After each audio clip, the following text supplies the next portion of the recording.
Hi, welcome. Tonight we're in the Northwest and I'm with Preston and Blackburn fans. And I believe there are some really strange football traditions in this part of the world. There's one in particular in a town called Bamber Bridge between Blackburn and Preston. Yeah. Where when a team is relegated, Blackburn or Preston, they bury a coffin in the cellar and they carry it out again if they go up, and they carry it through the streets and in a procession. And how long's this been going on for? Do you know? Oh, it's longer than I can remember anyway, you know. Yeah. Before my lifetime, yeah. Yeah. Yeah. This is years, And isn't so the coffin's up at the moment because you got promoted? Yeah, it came up a couple of years ago, yeah. Might be going back down soon by the looks of things. No. I'm thinking them, though. We're all right. Today with us. You were the last ones to have your hands on the coffin, so you're all right. I don't think that's one thing Blackburn have got to worry about this season. I don't see it going down. I think you guys are in a more precarious position than they are, aren't you? Yeah. No, carry on. It's a good day, though, innit? Get a few beers and coffin and that won't be so bad if we go down. Have you actually witnessed this? Oh, I've seen it twice, yeah. No, 3 times I've seen it up, down, then up again.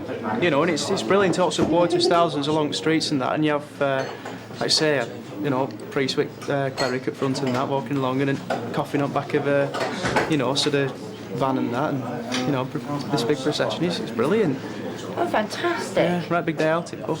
Are there any other footballing traditions in this part of the country? Because, I mean, it is a part of the country with huge tradition here and massive history. What, in Blackpool? No, as I said, traditions. I was going to say beating Burnley and Blackpool. That was Yeah, that's probably a good tradition. Watching Blackpool suffer, watching Burnley suffer. Yeah. Any other things? No, I can't think of any others. In that way, no. No, that's one of the best traditions. I don't think there'd be one anywhere else. I don't think there's any other 2 football clubs in the country that can put anything Like that. On that scale. No, and the town centre's closed. Yeah. You know, and it's right down. It's all official, police and everything. You know, it's well documented. And you guys have, of course, you've got Sir Tom's face on your seats, in your stadium, which is fantastic. Do you like that? I think he looks good, yeah. It's one of the strange thing to be known for, though, isn't it? Yeah. You know, that you... It's really clever. Have you seen this? Yeah, I think it looks brilliant. It is absolutely brilliant, isn't it? It's Yeah. really well done. And the further away you get, the better it looks. Yeah. I think we felt a little bit uneasy at the start when it first came out. I mean, the obvious thing. Probably said the same about the football team. But anyway, no, we didn't say that. Yes, carry on. Well, I mean, you know, I think some people felt a little uneasy when it first came out, in that obviously somebody's going to go and sit on Tom Finney. You know what I mean? It's just a bit sacrilegious, really, isn't it? You know what I mean? To be sitting on like Sir Tom Finney, you know. Yeah. It's amazing that it actually looks like him, though, doesn't it? It does look like him. The thing is, the person who designed it is a graphic designer, so it is like visually pleasing. Yes. So he's got the whereabouts with the composition and everything. And he is an absolutely charming man, isn't he? He is Mr. Preston. He can do. I've never heard in everybody that I've spoken to, nobody has anything bad to say about him. Could I just ask the Preston fans what was their reaction when they found out that Sir Tom was a Rovers fan? Well, he said he enjoyed watching Blackburn Rovers in the Premiership. Let's get it straight. Did he really say this? He come down to Brockhall to watch the Rovers train and quite enjoyed himself, so he said in the paper last week. And I'd like to say that I find it hard to believe that it took so long for him to be recognised and knighted with a title that he's got now. And it should have been done a long while since, because he you know what I mean? Yeah. He's one of the He's the all-time great, legends isn't he? Yeah. of Lancashire. He's a legend, and when I say Lancashire now, I'm not talking about Greater Manchester, I'm talking about East Lancashire. Yeah, but he was loyal to his club. He's not like the players now that are not loyal to a club like you. We thought she were loyal to our club, and then a week before the season started, he decided to go somewhere else. He went. Yeah. You know what I mean? Same as. And we have players like that. Ronnie Clayton, who was captain of England. Brian Douglas. Good players would have stopped loyal to the club all their life. Who would have been worth millions now in this day and age, but obviously in them days. Yeah, but now they don't look at it as loyalty, do they? They just, See you today Newcastle's and offering me that, and I'm going to go there now, and that, thank you very much. How did you And Alan feel when... Shearer has actually said there's no loyalty in football, and he proved it. Yeah, he did. By He leaving walked you. away. Well, he walked signed away a from us contract a week and walked before away season from the club. started. Yeah, How would you have felt though if Colin Hendry had gone? Colin wouldn't He go. already has. Colin once. wouldn't go. Colin Hendry did leave Blackburn Rovers once. He went to Manchester City. He That's right. furthered his Through career. financial- He wanted to further his career Yeah. as well, and then he came back to a great Yeah. club, He has. and he has He gone is Mr. further. Blackburn Rovers at the moment, Yeah, though, isn't he? Yeah, he is. Yeah. Cut Colin Hendry in half, and it's blue and white. Blue and white. All the way, all the way. But, I mean, Sir Tom was telling me today when he played for England once in Italy, an Italian club, Palermo, came in for him, and we were talking about this player loyalty thing. He was on £20 a week then, the maximum wage, I think it was £14 a week he said he was on. And Palermo came in and they offered him £120 a week and a villa. And he went to the club chairman, who just said, you know, if you don't play for us, you don't play for anybody. And the whole matter was dropped. I mean, just inconceivable today, isn't it? And he didn't even question it. You know, it's just completely different standards, isn't it? Well, it's where loyalty lies, isn't it? Tom Finney, I think, played 76 times for England and scored 30 goals and played in every forward position. And, you know, when I see like Robbie Fowler and people asking for £50,000 a week, I mean, I just think it's awful, it's disgraceful, it really is, you know. It's obnoxious. They're good players, but they're not great players. And you actually played each other this season, and I believe Preston beat Blackburn. Well, we've played each other twice this season in the Coca-Cola second round. Blackburn won one game, we won the other. So next we're looking for the third match, you know, as a decider, you know. Yes, obviously. But I enjoyed both matches, I did. What was the score again? Can you remind me? At Preston it was 1-0 to Preston, and at Ewood Park it was it might be, was it 6? Something like that, yeah. You must not have brought your bead counter with you. Did you go to the game? Well, I went to the Preston match. Yeah. I was on holiday at the Rovers match. Well, good lord, you mean you take a holiday when Rovers are playing? Well, it was a bit of a We're miscalculation. overweight, didn't we? You know, we're already overweight when it comes to Ewood, so it doesn't matter. No, but how long had it been since you two had played each other before that? Actually, we had him in a friendly, didn't we, year before, was it? Yeah. A deep bill. It's quite a good one. It's a good turnout again. Good season, yeah. When was the last time you played us in a league match? Well, I had her then. Were you born then? It's not that long I had her ago. then. Not that long That's a long time He ago. certainly were. Early 80s. I remember beating you 79, 80.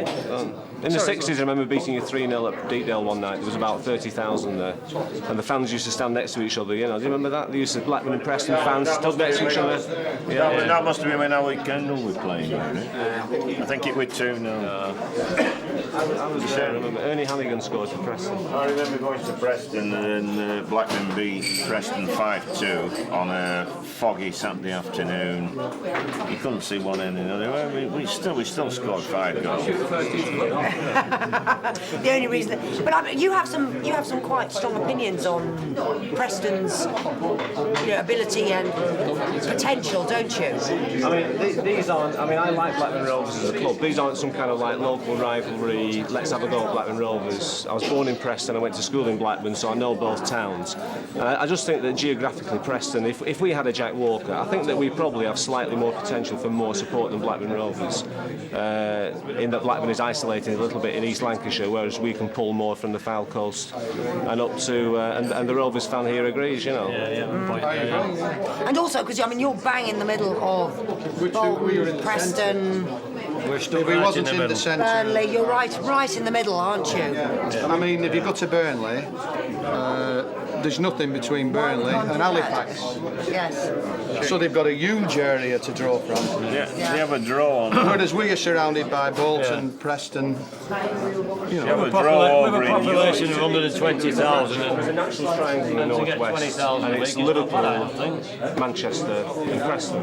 You Yeah. know, that is a natural triangle connected by motorways. You know, so Yeah, but the start right today is that it's all if, and the hard facts of life are You've you're got it. where you are Yeah. and where we we are. And I can tell you that we will not be where you are. It will take us a long time because we haven't got a Jack Walker. Yeah. I mean, is there potentially anyone? You had your chance, you had Tom Finney. In the season Tom Finney retired, we went down the next Went year. down, yeah, the 60s he's won and never come back up since. I mean, you've struggled down between the... Well, you know, I mean, in the 60s we were in the present Division 1 doing well, you know, so Preston beat Tottenham 2-1, Jimmy Greaves, Gilsheen, draw with Man United 1-0. I've seen Best and Charlton play at Preston. We've had Final as well, wasn't there? 64. 64 cup final against West Ham, yeah, I remember that, yeah. We've got some good managers. You've still got to build that team though, haven't you? You've still got to build that team on whatever you've got, you know. I mean, Hodgson's hasn't spent money this season, and he's built a team that has took us right back up where we should have been, you know. That's what I think. Yeah, because we're going to have to do a Bolton Wanderers. We're going to have to do it slowly and with good managers. And you know, in my lifetime though, at Preston now we do have the infrastructure and the club structure where it looks much more on an even keel. So this is a long-term plan, isn't there? Anyway, which is what we haven't had for a long time. Rather than short-term glory and then lose it all and back down again. The best example. So what do you guys think? I mean, you know, Roy Hodgson is English, but he has spent most of his coaching years in Europe, and there seems to be the general trend now is towards bringing in coaches, stroke managers with European Well, it certainly seems to be working in Roy Hodgson's case, but he's English. But I'm not so sure about Mr. Gross down at Spurs. and Mr. Wenger. I mean, sorry. Yes, I mean he's received an awful lot of hype, and I mean it's known at United that Brian Kidd spends an awful lot of time travelling around the world, talking to Real Madrid, Barcelona, Juventus, Inter Milan about their coaching methods, and it would appear Blackburn, your team are a lot fitter this season. United's strength seems to be that they can go on to the end of the season, they can play a full 90 minutes for 38 games, or what is it, 55, 60 games a season. That's possibly what's won us trophies, and that seems to be the way forward now, doesn't it? I think a lot of it has got to do with the man who's running the show, and if you've got respect for the man who's running the show, he can actually help you to do your job, then you'll do that job for him. Because I mean, did Roy Hodgson bring in a lot of staff with him when he came to? No. He's brought in an Italian fitness coach, and he's kept the same Existing backroom staff. Yeah. So there is a sense of continuity there. As you're trying to build at Preston, aren't you? Trying to keep the sense of continuity. Although you've got rid of your manager, David Moyes was an assistant manager. Yeah, and then Gary Peters is staying on for a while, so we can use the experience that he got with 5 years he was there. It makes sense, really. Yeah, a sense of continuity is probably what's important. I think at United they're trying to, keep that. Blackburn tried it, didn't they? After Kenny Dalglish did whatever he did. And then Ray Hartford said he didn't want the job. That was a big mess, all of that, wasn't it? It was a said he dreadful didn't want mess. the job, but he would take it. So to me, he should have gone when Dalglish went. Yeah. They both should have gone together, and they come as a double act. They should have gone as a double act. Because he wasn't a good front man, Ray Hartford, was he? For you, he didn't have what it took to. I met him once at a sports forum down at the football ground, and he come across as a genuine bloke, but he weren't. At the end of the day, when I left that meeting, he didn't come across to me as he was the right bloke for the job. Well, it seems to me that you have got the right man for the job in place at the moment, Yeah. and you guys have yet to find out. And on that happy note, we're going to wrap this one up.